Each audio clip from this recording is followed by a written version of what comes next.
Yo, what's up mga idol? Another day, another vlog mga idol. Sunday Pinasayag Point System Edition. Napakasulit mo. Grabing gravity mga idol. So nandito na kami ngayon sa Narvacan, pabalik sa Bigan City mga idol. Talaga naman tansyahan yung movement dito.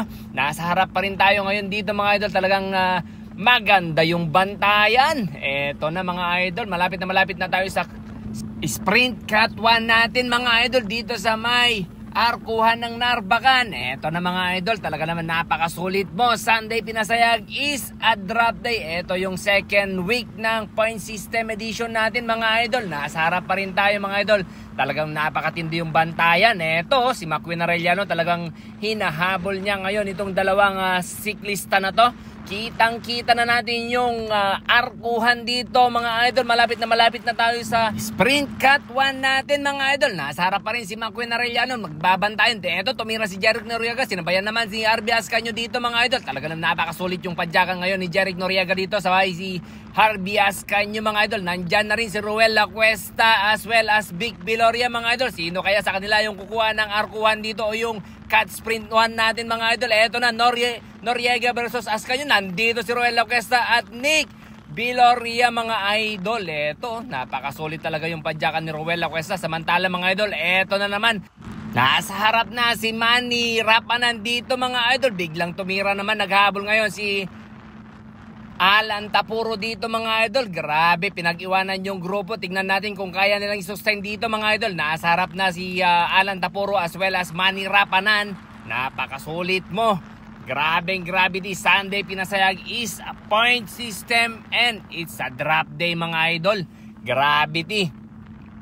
Alright, so more action ang mapapanood mo itong Sunday Pinasayag natin point system na ito mga idol. Kayang i-depend yung yellow jersey as well as KUMN sprint jersey dito mga idol. Tignan natin kung ano mangyari dito mga idol. Paglabas ng junction ng Narvacan mga idol, tumira kaagad itong si James Cortez. Nakasunod naman si Miggy Antiporda dito. Nandito din sa harap si McQueen Arellano mga idol. Talaga namang binabantayan niya ngayon si Miggy Antiporda na may green jersey mga idol. Talaga naman ayaw nilang pabayaan itong green jersey wearer natin na si Miggy Antiporda. Samantala mga idol, nasa harap na rin si Christian Nakaido, Wesley Panao, Harvey Ascanio. Yan o, talaga naman. At eto na rin si Edner Remular. Nandiyan na si harap si Edner Remular mga idol, gustong sumuporta kay Miggy Antiporda dito. Ayan o, medyo umagwad nga itong si James Cortez. Talaga naman napakasulit yung padyakan ngayon ni James Cortez. Ayan o. Samantala mga idol, tumira, bumanat naman si Jason Galoso as well as Russell Rigonay dito sa part ng Solbec Narvacan. Kaya isagad hanggang sa finish line mga idol. Nasa harap ngayon si Russell Rigonay, nakatutok naman si Jason Galoso dito. Habang yung peloton gustong humabol din mga idol. At eto nga, pagkatapos tumira ulit si Harvey Ascanio dito mga idol, malapit sa may Pideg.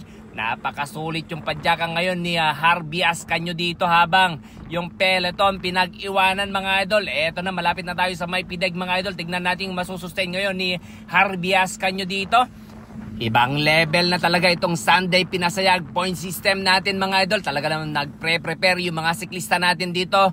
Gravity. Napakasulit ngayon yung padyakan ngayon ni Harvey Ascanio dito. Pinapakita mga idol na napakasulit din yung ensayo niya mga idol. Talaga naman, grabing gravity. Yung peloton mga idol medyo malapit na kay Harvey Ascanio dito mga idol. Tignan natin kung kayang-kaya talaga isagad ni Harvey Ascanio dito.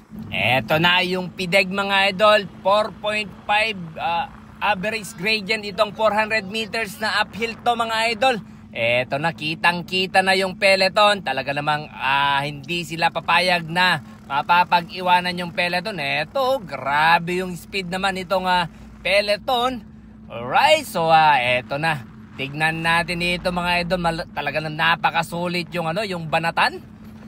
Alright, so eto medyo naglaylo itong grupo na to. Pero tignan natin, meron nasa harap. Eto na naman mga idol, nasa harap si Jason Galoso. Gustong kumawala dito. Walang nagre-react mga idol. At talaga naman gustong patunayan ni Jason Galoso na talagang bumabalik na sa pagpadyak. Eto, tumira, bumanat din si James Cortez dito mga idol. Tignan natin kung may magre-react sa peloton. Alright, so napakasulit talaga itong ensayo ni James Cortez dito. Eto, naghabol ngayon si Marc Andres Tadal dito, as well as Russell Rigonay and Alan Tapuro nasa harap mga idol, naghahabol. Wesley Panaw as well as Edner Remular. Nandito din si McQueen as well as Vic Tolentino mga idol. Gravity. Eto, pero tignan nyo, umaagwat na sina James Cortez dito, Edner Remular as well as Marc Tadal. Eto, tumira sa kaliwa si Alan Tapuro. Eto, tatlo na sa harap mga idol.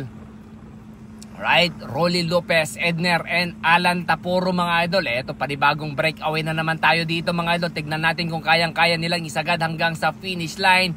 It's 15 kilometers to go mga idol. Tignan natin kung kaya talagang isagad. Ayan o.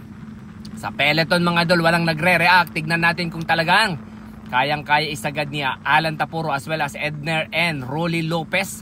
Itong new breakaway. Napakasulit mo talaga. Eto, naghabol ngayon si Marc Andres Tadal dito.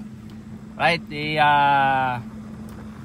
talagang napakasulit yung super domestic si Marc Tadal dito ngayon mga idol. Nasa likod lang niya si McQueen Arellano, yung KOM jersey wearer natin. Right, so tignan natin kung ano mangyari dito mga idol. Talagang napakasulit yung padyakan. Eto, nagpapalit ngayon si Marc Andres Tadal dito. Eto na, medyo uphill dito mga idol. Malapit na tayo sa KOM Mark 2 dito sa May Santa mga idol. Nasa harap na si McQueen Arellano as well as Russell Rigonay. Nasa harap mga idol. Eto na mga idol, tignan natin kung kayang-kaya isagad ni Russell Rigonay sa May KOM Mark 2 natin. Nasa likod lang din niya si McQueen Arellano mga idol. Napakasulit itong padyakan ni Russell Rigonay. Grabe, napakatulin itong padyakan nitong grupo na to. Nandito na sa sa KOM Mark itong grupo mga idol. Malapit na doon sa KOM Mark. Eto na, sino yung nangunguna dito? Russell Rigonay pa rin yung nangunguna dito. Nakatutok si McQueen Arellano mga idol. Samantala mga idol, nandyan na rin si Roel Lacuesta dito mga idol. Talaga naman, grabe din yung padyakan ni Roel Lacuesta dito. Habang nasa harap pa rin si Russell Rigonay, nakatutok si McQueen Arellano dito mga idol. Malapit na doon sa KOM Mark. Eto na, kayang-kaya kay sagad. Eto, tumira si McQueen Arellano dito. Nakasabay naman si Miggy Antiporda dito mga idol. Gravity. Eto na, McQueen Arellano versus Miggy Antiporda. Eto mga idol, talaga naman. Alright, so McQueen Arellano as well as Miggy Antiporda yung top 2 natin mga idol. Talaga naman, grabe. Eto na kami sa sa may Banawang Bridge mga idol. Talaga naman pinag-iwanan itong peloton. Eto, nakapag-breakaway ngayon si McQueen Arellano dito mga idol. Grabe yung padyakan ni McQueen Arellano. Habang kami naman ay naghahabol. So talaga naman, napakasulit talaga itong padyakan ni McQueen Arellano. Sinagad-sagad niya hanggang sa arkuhan kanina. Tinuloy-tuloy niya para makapag-breakaway mga idol. Tignan natin kung kayang-kaya pa rin na mahabol itong si McQueen Arellano. Medyo makunat din itong part na to mga idol sa may bantay. Eto na, it's 10 kilometers to go mga idol, or 9 kilometers to go to the finish line. At eto nga, naghahabol tayo rito mga idol. At grabe din itong padyakan. Right, so nasa likod ko si Roel Lacuesta as well as Miggy Antiporda dito. Nandito rin sa likod si Maverick Tabon as well as Harvey Ascanio. So eto na, napag-abutan natin si McQueen Arellano sa part ng Manga. Ayan o, eto na. Alright, nakahabol din si Vic Viloria dito as well as Galuso. Tumira ulit si Jason Galuso dito mga idol, pero hindi din nagtagal at napag-abutan din. Eto na, malapit na tayo sa may finish line. 5 kilometers to go mga idol. Eto, tumira ulit si Jason Galuso dito. Gusto talagang mag-break away, makuha yung general classification, at least maka-points man lang. Eto, tumira din si Jolly Bird as well as Alan Tapuro. Talaga naman, eto yung new breakaway natin. 2 kilometers to the finish line. Jolly Bird nagpapapalit kay Alan Tapuro pero hindi pinagbigyan. At eto nga, naghahabol tayo rito mga idol. At eto na, malapit na tayo sa finish line. Dinadala natin yung grupo mga idol.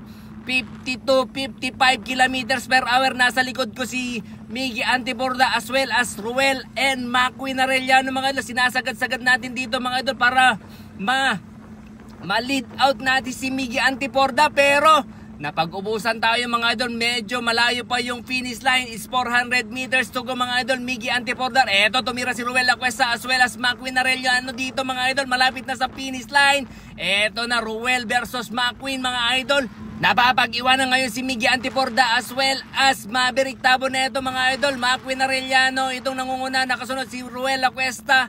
It's McQueen Arellano mga idol, nakasunod si Ruel, Maverick Tabon and Miggy. So eto na yung awarding natin mga idol. So Miggy nasa green jersey. Actually ang nakakuha ng sprint na ngayon is si Ruel Lacuesta, since siya na yung yellow. Hindi naman pwede si McQueen kasi KUM siya, kaya si Miggy yung So eto na si McQueen with the KUM jersey. Yan. So at eto yung yellow jersey wearer natin, si Ruel Lacuesta. So hindi din naman pwedeng yellow at saka green yung isusuot ni Ruel Lacuesta. So So leading sa general classification natin mga idol si Ruel Lacuesta from Sinait, Ilocosur. Alright, so shout out nga pala sa sa sponsor natin si Pari Idol Benedict Gramaje. Sa mga hindi pa nakasubscribe sa YouTube channel natin, please consider subscribe to my YouTube channel mga idol. And i-click na rin yung notification bell para lagi kang updated sa mga uploads videos natin mga idol. See you on my next video.